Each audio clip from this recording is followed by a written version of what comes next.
In her writer's note, Chris Bush explains the pressure placed on her about being expected to be making a big trans play the second that she came out as trans. She speaks about how she resisted this until now.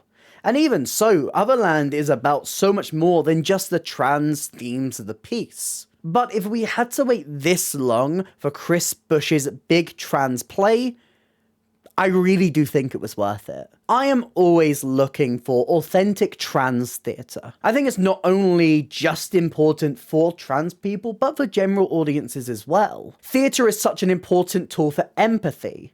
I've always said this, and it's something that Chris Bush in her writer's note also shares. Theatre brings you into different perspectives, puts you in the shoes of different people, to make you understand, to make you see what people go through, to open yourself up to experiences beyond your own. And Otherland is all about womanhood. Women in all different shapes and sizes, not just trans women, as it explores a couple at a crossroads. So what works about Otherland? And what did I get out of it as a trans feminine person watching this piece? Let's find out. But if you haven't seen my face before, hi, I'm Ellie, I talk about theatre. I am the most chaotic theatre person on the internet. I do reviews, I do discussions, I do versus brackets and rankings, and if any of that sounds interesting to you, please consider hitting like and subscribe. It really helps me, it helps out the channel. But let's dive into Otherland. As a quick note, I'm going to be discussing a lot of the themes and the issues of this piece throughout, and a couple of the important plot points. But if you are wanting to avoid spoilers completely, I would recommend maybe watching this review after you've seen the piece. As always, I will try to be fairly generic with plot points, and not give away too many important plot details, but this is a general spoiler warning for the rest of this review. Otherland explores Jo and Harry. Both of these people are changing. They're splitting up, they're moving out of each other's lives, as Harry is realizing her place in the world as a trans woman, and Jo is trying to find herself on her own. And this results in a really beautiful exploration of transitioning, not just in the transgender sense, but also transitioning in life, moving and changing and growing. Obviously, in the case of someone like Harry, some people more than others. I think it makes sense for me to start discussing this piece through the trans themes that it presents. I mean, that's my lived experience, that's what I bring to any piece of theatre, and I've got to say, I don't think I've ever seen a piece of theatre, especially trans theatre, that I've related to as much as Otherland. I can draw, like, direct lines to my lived experience to what this play presents. And honestly, this is why I scream out for authentic trans writing. Because if you ask me what it's like on a day-to-day basis as a trans person trying to live my life as normal, I can literally point to the experiences presented in a play like Otherland. The invasive questions, the people who just struggle or even refuse to understand. Hell, I've had these experiences. I have had people laughing at me in public. The people who speak about you behind your back when they think you can't hear, but you most certainly can. Strangers who see you as a spectacle, as something to be stared at. I have that every single day. When I leave the house, I have that on here. I'm someone who presents myself publicly to the world. I cannot tell you how many comments I see that speak about the way I look, the way my voice is, the way I am. I have these experiences. I have lived through all of this. I take it on the chin because I kind of have to. And that's the reality of being trans. The reality of being trans at the moment, there is so much joy within it. I'm comfortable in who I am. Just as someone like Harry is comfortable in who she is, or, you know, comfortable in the pieces that she's finding of herself. It's always a journey. A transition is called that because it is that. It's moving from one thing to another. There's no guide, that you just kind of have to pick up the pieces and find what works. Some of it will, some of it won't. But we are also living in a time that is extremely hard for trans people. You look at things that are happening in America, you look at that attitude bubbling up and boiling here with certain figures and certain political movements. You see people discussing trans rights, trying to take them away, despite the fact that they've probably never had a proper conversation with a trans person in their lives. We see people spreading misinformation and not understanding how extremely difficult it is to actually seek any kind of medical treatment for gender dysphoria, especially over here, where NHS waiting times are at an all-time high. Otherland explores all of these attitudes to trans people through the character of Harry, through her perspective throughout this piece. Her expecting things to go normally, just, everything's the same, it's all okay, nothing is going to change, the only thing is that she is presenting in a different way.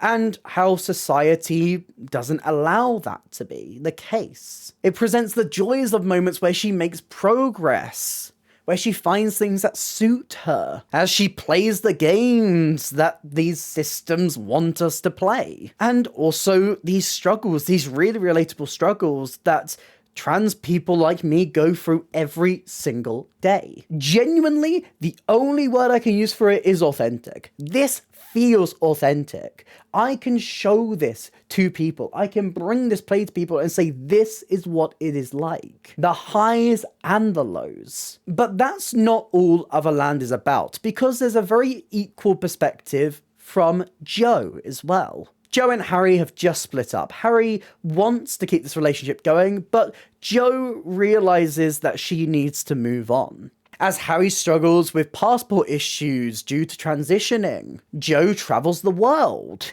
She makes mistakes. She gets awful tattoos. She does the kind of traditional things you'd expect from someone struggling for a breakup. And she finds love again. And through this love, she's pressured in a way to do things that are outside of her comfort zone and things that she was convinced that she would never end up doing because she doesn't want to lose this new person, this love of her life. Her relationship with Gabby is really interesting to watch, the pair really suiting each other. And there's a real human struggle that you see within Jo, balancing that love for not wanting to lose this person, this woman that she loves, but also knowing that she's sacrificing a lot. It's a really interesting balance that she plays. Things that she would not do in a different relationship, she finds herself going through with her new partner Gabby. And there's some really interesting parallels that they bring between Jo and Harry in this situation.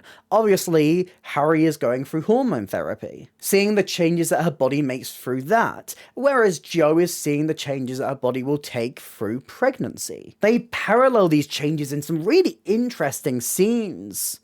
The ways that bodies morph and change and grow, just as we morph and change and grow every single day. And I think what is often the case with Chris Bush's writing, what I saw in shows like Hungry and Standing at the Sky's Edge, also written by Chris Bush, is that character is her strong suit, and that is exactly the same here. These characters feel real. They go through real struggles. And even if they're making mistakes, even if they're making choices that feel out of character, explaining and showing exactly why. Act 1 of this piece is very down to earth in that way. It explores these changes that they're making, the mistakes that they're making, and the attitudes around them. Whereas the second Act 2 starts, we dive into a more metaphorical exploration of the themes of this piece. I will say it's a little bit jarring at first. It's a very sudden shift into something a bit more fantastical. And while I do feel the piece does kind of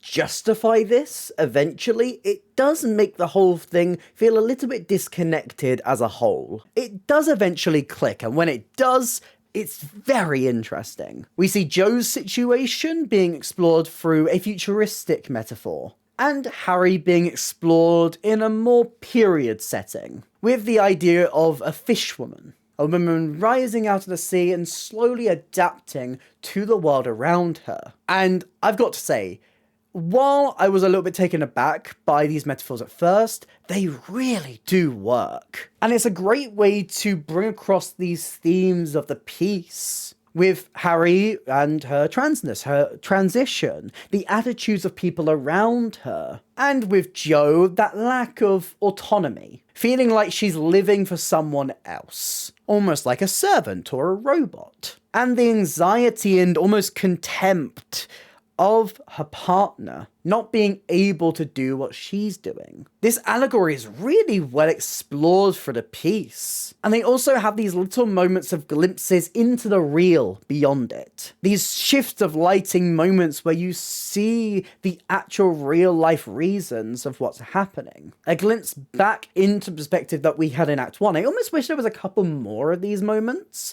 as they are really, really interesting to see. And a great juxtaposition. I love how the idea of the Fishwoman builds up on these trans themes. Someone seeking a different home, knowing and longing to be in one place, and when they're there and when they can't go back, being screamed at and alienated, never really accepted for who they are. It's an extremely clever metaphor from Chris Bush, and a really cool way to flesh out these different themes and present people who are a lot more critical of trans people, who don't understand our perspective, who don't want to understand our perspective, who fear us for one reason or another. I think Chris Bush explores so many different factors with her writing of this piece. It's a very well-crafted piece of theatre, with my only real criticism being that the shift in Act 2 comes a little bit too out of left field at first. And what you get out of this piece is not just a fantastic exploration of trans womanhood, but also womanhood as a whole. The design of this piece is fairly simple, actually. It's mostly using, what the Almeida provides, with the natural back wall of the Almeida on show, and, some simple LED lighting around the stage, which adds a little bit of extra depth. There's also a circular panel in the middle of the stage, which, during the interval, is taken out and reveals a shallow pool of water, which is used throughout Act 2. While it's simple, it's very effectively used, and these little additional touches for Act 2 add an extra dynamic. Finally, let's speak about this cast. Fiz Sinclair plays Harry, and we see her through various different points in her transition. Right at the start, the first moment, going back in time, the first moment where she speaks out loud and confides in someone that maybe she would want to start transitioning. We see when she starts to do this. And Fiz Sinclair delivers a performance just as authentic as Chris Bush's writing. There's so much heart in her portrayal. There's so much that wears her down. You can see the ups and downs and the joys that she gets in certain moments. A wonderful portrayal matched with Jade Anuka, who plays Jo. You see Jo really pushing through this breakup and trying to make the most of it, and trying to hide a lot of the things that she's losing with that. It's a really human portrayal of these mixed emotions. I love the dynamic that she builds with Gabby, played by Amanda Wilkin. One of the strongest moments from Jade as well is the moment where she accepts, where she decides to go through with this thing that she has convinced herself she would never go through. The push and pull in her mind that she presents as she is finding herself compelled to say yes. A really fantastically layered performance. There's great supporting performances, especially from the previously mentioned Amanda Wilkin. You can see exactly why Jo falls for her immediately. She's so warm, she's so charming. But you also see different sides of her. The grief and the anger and the upset, the valid upset that she feels when she's delivered bad news. Trying to be vague here for plot reasons. And then there's Jackie Clune. She plays Harry's mum. God, this is a heartbreaking portrayal, especially, watching this from perspective of someone who, not everyone in their life has accepted their transition. Harry's mum definitely struggles with this and definitely says the wrong things at many different times. And it's always presented with, a sincere love as well, which makes it even harder to watch as she misgenders Harry, as she shows that she really doesn't understand the transition and doesn't comprehend what Harry is going through. Very naively asking, why can't Harry just pretend for another 5 minutes? Why can't Harry go back, slow down, stop? And I think it's especially hard to watch because I have experienced people like this in my life. A wonderful portrayal by Jackie Clune, dealing with a really extremely difficult character in a really fleshed out way. And we also have our chorus, played by Danielle Fliamania, Laura Hanna, Beth Hinton-Lever, and Serena Mantigi. These four shift between different ensemble characters for the show and also provide a musical aspect throughout, which I'm never going to say no to Danielle Fiamania singing. Please give me more.